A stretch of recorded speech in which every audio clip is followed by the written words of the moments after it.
If you have an estate plan or are going to create an estate plan, you need to know what a durable power of attorney is, the different types, and the powers that you can delegate.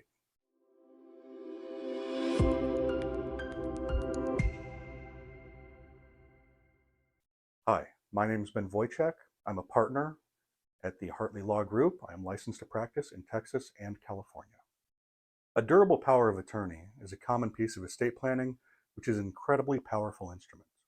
It allows the person nominated by the principal, the creator of the documents, to make decisions for you, often financial, legal, and healthcare decisions. The person that holds those powers is called an agent or an attorney in fact. The reason it's called a durable power of attorney is because it survives your incapacity. When you are no longer able to make your own choices or your own decisions, that's what makes it durable. There are cold powers and hot powers that can be granted by a durable power of attorney. Your cold powers are the day-to-day transactions, bank account management, paying bills, running a business. Hot powers are a little more serious. They allow the agent to make gifts of property, to change the trust, change beneficiaries, much more impactful decisions. Now, there are two different types of durable powers of attorney as to how they take effect. The first is immediate. This becomes effective once the document is signed. The other is called a springing power of attorney. This goes into effect when a doctor or medical professional determines that the principal lacks the capacity to make his or her own decisions. And it's at that point that it springs into effect.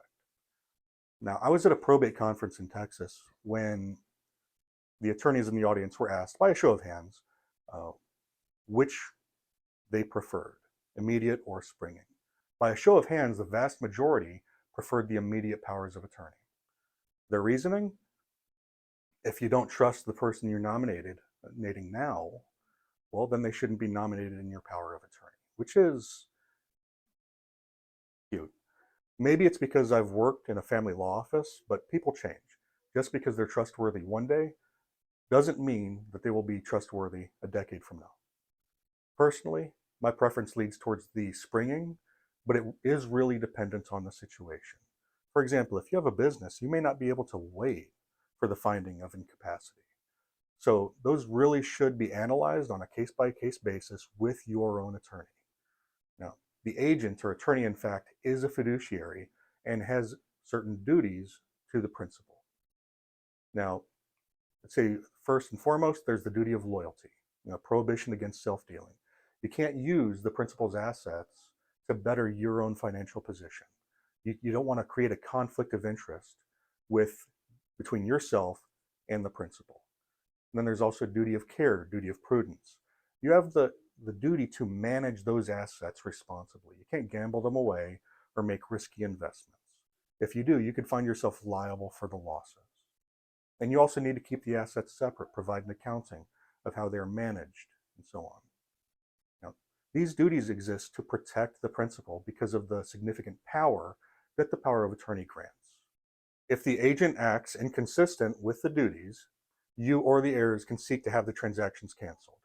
But that requires a lot of time, attorney fees, litigation. Even if you're successful, you still have to recover the assets or money that you lost.